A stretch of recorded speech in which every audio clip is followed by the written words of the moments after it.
Hello, and welcome to Let's Talk Climate, a weekly webcast series from ecoAmerica featuring dynamic discussions with local and national leaders. We offer diverse perspectives and bring forth the latest thinking and best practices for building public support and political resolve for equitable climate solutions in the United States. Please engage with us online using the hashtag Let's Talk Climate. I'm Reverend Carol Devine, an ordained minister in the Christian Church Disciples of Christ and the director of the Blessed Tomorrow program at ecoAmerica. I am joining you today from my home in Lexington, Kentucky, on the traditional lands of the Adena, Hopewell, Yuchi, Shawnee, and Cherokee people. I am so honored to bring to you some Blessed Tomorrow leaders and friends today. Brian McLaren, Dr. Jacquelyn Dupont-Walker, and the Reverend Dr. Gerald Durley, along with my friend and former Blessed Tomorrow director, Interfaith Cruz. Brian McLaren is a well-known and respected author, speaker, activist, and networker among innovative Christian leaders. He is dedicated to climate solutions. Dr. Jacquelyn Dupont-Walker is the director of the Social Action Commission for the African Methodist Episcopal Church. She has dedicated her life to racial and climate justice and is one of the most highly respected and influential people in the AME Church. The Reverend Dr. Gerald L. Durley was the pastor for almost 25 years of the historic Providence Missionary Baptist Church in Atlanta. He was inducted into the International Civil Rights Walk of Fame for his contributions during the Civil Rights Movement and continues to dedicate his life to justice, including climate justice. Today's webcast segment is a compilation from interviews of these Blessed Tomorrow leaders that was recorded in 2020. You can find the full interviews at Blessed Tomorrow's playlist on ecoAmerica's YouTube channel. One very important climate action for solutions on climate is to vote for candidates who want to protect, care, and heal the earth. I was blessed to grow up in a family where voting was seen as a privilege and a responsibility. On my 18th birthday, my mother let me go to school late so that I could go and register to vote first. Climate change is impacting every justice issue we care about, from hunger and poverty, women, children, and elderly issues, to racism, sexism, and more. Climate change intersects and impacts it all. The future of our climate is always on the ballot. So if we care about justice, we must vote. According to the Environmental Voter Protection, over 12 million environmentalists skipped the 2018 midterm elections. For the benefit of our neighbors, our children, and future generations, let us all not only exercise our right to vote, but help others to do the same. Let's hear now from our guests. Brian McLaren will start us off talking with Dr. Dupont-Walker and Interfaith Cruz. Reverend Dr. Durley will follow with a call to action. A whole range of deeply important moral issues, and the environment and climate change is not one of them. Climate change is part of every one of them. Every issue you care about gets worse if we have a crumbling ecosystem. And so the climate really is part of every single issue that we care about.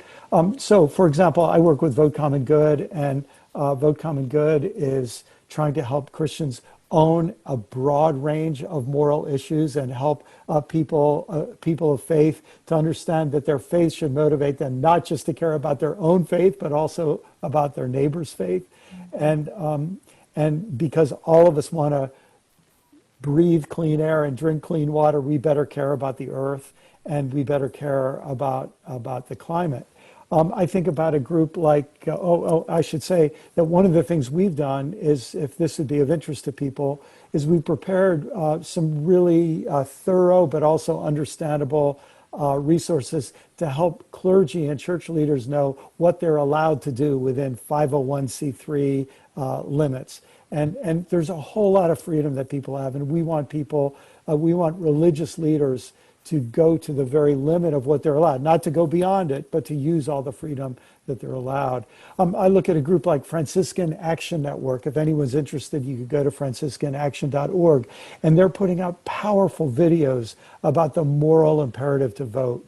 I think about Jewish organizations like Trua and Bend the Ark. They've brought together over 2,000 rabbis and other Jewish leaders across Jewish denominations, again, motivating them to vote, and not just to vote around one or two issues, but to take a range of integrated issues and integral morality that for which the environment is really central. And then, of course, there are groups, Annie, like yours. You think about what ecoAmerica and Blessed Tomorrow have done and groups like Interfaith Power Light, Green Faith, and many others that are bringing people of faith together to say, not only do we preach about the environment or pray about the environment and care about the environment, but we're also practically getting involved to motivate people to vote for candidates who believe that climate change is real and who have concrete plans to do something about it. So that kind of momentum is building. People would be so inspired if they get to sit in some of the meetings I'm in with denominational leaders who get it and who are mobilizing their people to take action. So mobilizing is so important, because when you look at the stats of how many people were registered and did not vote in 2016 and 2018, we believe that mobilizing the vote is more important in this election than registering. If registering is a byproduct, that's fine, but now we have to mobilize. Our toolkit, which is on the website, is step by step. So if you're in a faith body where the pastor gets it and said, let's organize, there's a model. If you're in a faith body where you get it and a couple people get it and the pastor and leadership says, well, we have so much on the table, why don't you guys go do it and we'll back you up. We have that model. And if you happen to be in a faith body where you seem to be the only person doing anything, there's a model for you to go out and partner with some of the other groups. That's extremely important. We're encouraging people wherever you are, for your family Zoom meeting, or the Zoom meetings you're on where there's a moment where you don't know what to do and everybody's waiting for the meeting to start, talk about voting. Try to get 10 people on that call to say they will encourage 10 people. Get their name and phone number. Keep track of them. Make sure that they keep track of those people until they know they voted. We know as women how it is when you really want something to happen in your family and group. You have a way of making people feel if they don't do it, their life is going to be at risk. When grandma wants you to come for something, grandma makes sure you get there. We're saying it's that important that it happens. But we also see this as evangelizing. The energy that we've seen around this with people seeing the church be the church has become important. They see the church is carrying beyond its own existence. The church is going beyond the predictable to do the unpredictable. So we're going in places where nobody else may have been. We're also urging people to volunteer at the polls, to do what is necessary to set up electronic communication to benefit, especially those in areas where Wi-Fi and broadbanding is not yet there. Two of our messages clearly state the issues that relate to climate. Right now, I'm sitting in Los Angeles where we should be at about 70, and we're sweating at 90. It is clear that we have an issue. So all of these tools are important, but we're linking the messaging to the quality of life and going through the ballot so that people understand every item on the ballot that links to their life. And where there may be a ... leading to climate change and environment, we're actually making that a solid line through the conversation. Just in closing, we did a presentation at one of our Friday night at 6 p.m. meetings where 100 team leaders come. And we met Friday night at 6 p.m. where 100 team leaders come. We did the ballot. And we're told that it's gone off the chain because people are empowered with information to go and tell somebody else what they've just learned.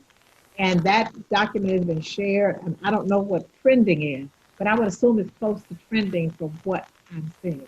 And so we just have a responsibility to be as fervent about this election as any other thing that's a part of our faith walk.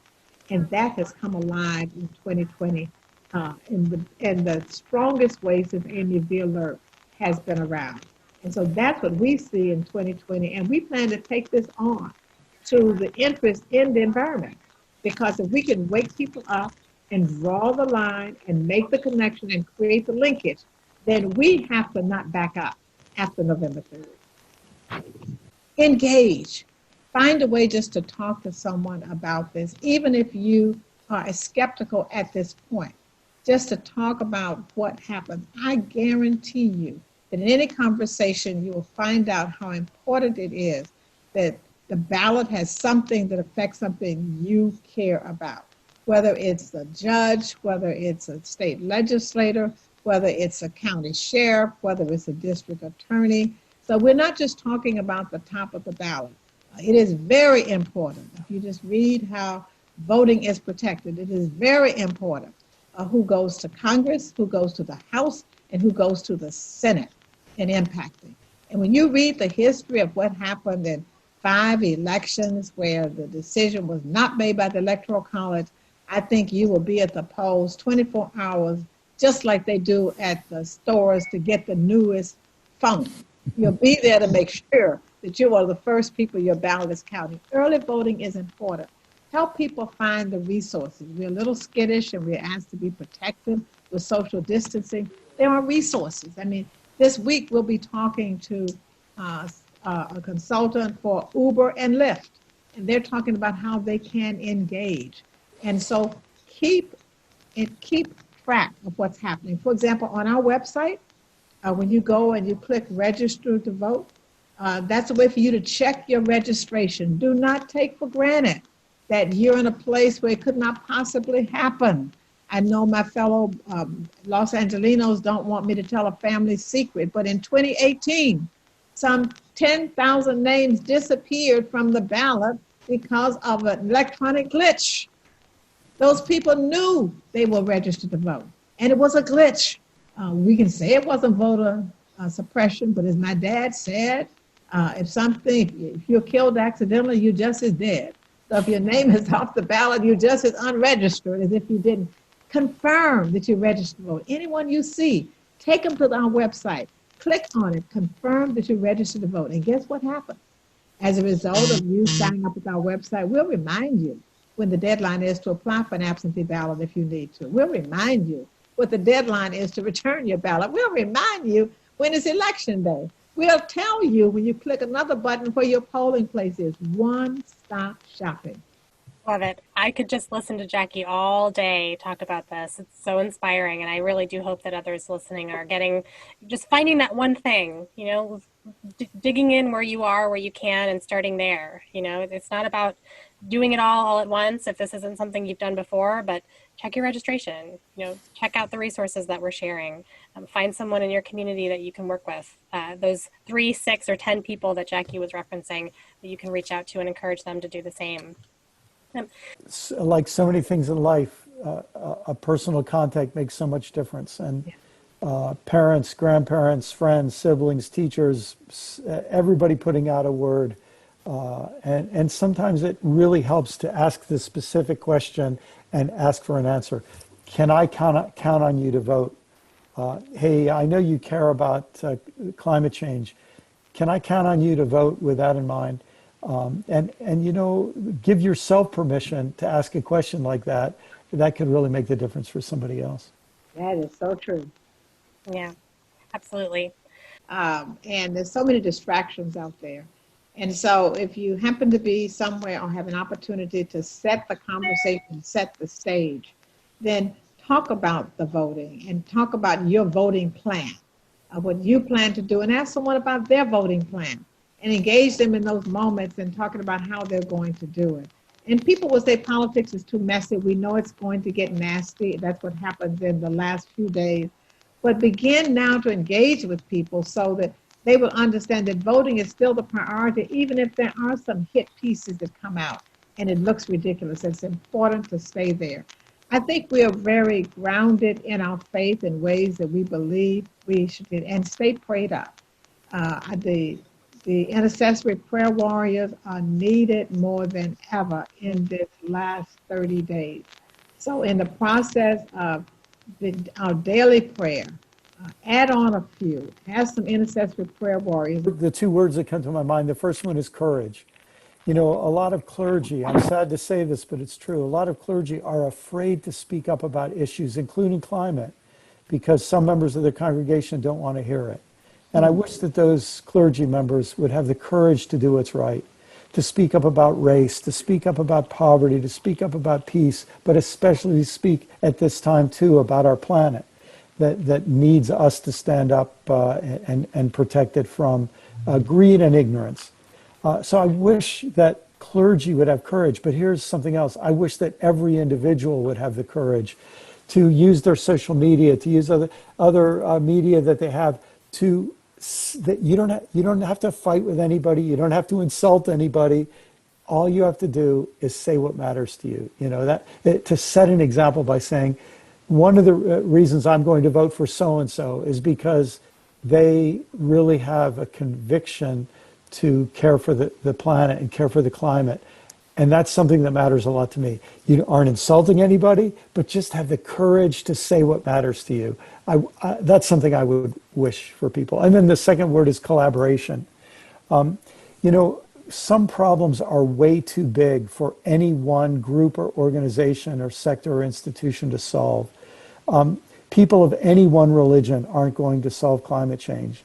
People of all religions together will have a little more strength if we collaborate. But we even can't do it. We need to work with government, and we need to work with business, and we need to work with civil society. We need to work with education and healthcare.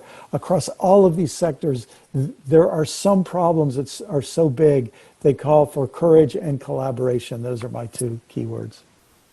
But unless we trust God enough to get out there and make a difference, either by voting or talking to other people or standing the course, even though you know that you might be, watch this word, you might be in the minority. We were always in the minority. In some cases, we were in the minority, even in the African-American community, because many of our parents said, I sent you to school to get an education. Don't go down there getting in trouble. But my good friend said, I'm gonna get in trouble. You know what kind of trouble I'm gonna get in? I'm gonna get in good trouble. And we learned that you get in good trouble. So if you're to make a difference in the world, if you're to make a difference with the climate, if you're to make a difference in your home, if you're to make a difference in your family, you got to be willing to get into good trouble. And when you get into good trouble, your trust in God and your faith will fuel you enough to stay there. That's called sustainability. It's so easy for someone just to say, I'm going down and march today, or I'm going to go and vote today. But what are you going to do when the voting is over? What are you going to do when the people stop marching? That's when the real work starts. That's what Blessed Tomorrow is about, educating people and talking to people and giving them, here's your word, courage. The word courage in French is heart, le cœur, and that means moving inside of your heart. And when something gets down inside of you, you get enthusiastic about it. I go back to scripture a lot, and here's one scripture that says, be ye not weary in well-doing, for you will reap in due season if you faint not. So I had to take that and pull it apart. And I had to do a little exegetical process to make it homiletically sound so I could be hermeneutically solid in my presentation. Excuse me, I didn't mean to. But anyway, the hermeneutics of that, meaning make it clear, you will reap in due season if you faint not. In other words, God will bless you if you don't quit. But I like a word in that due season. In your time, right now, the faith community is in due season. Yes. We're needed now more than ever before. We are indeed in due season, Dr. Durley. Thank you to our speakers today. Let's all have courage to get in some good trouble. Let us live out our faith in action by protecting, caring, and working to heal the earth. Climate solutions, climate justice requires action from everyone every day. Thank you so much for spending time with us and for your faith in climate leadership.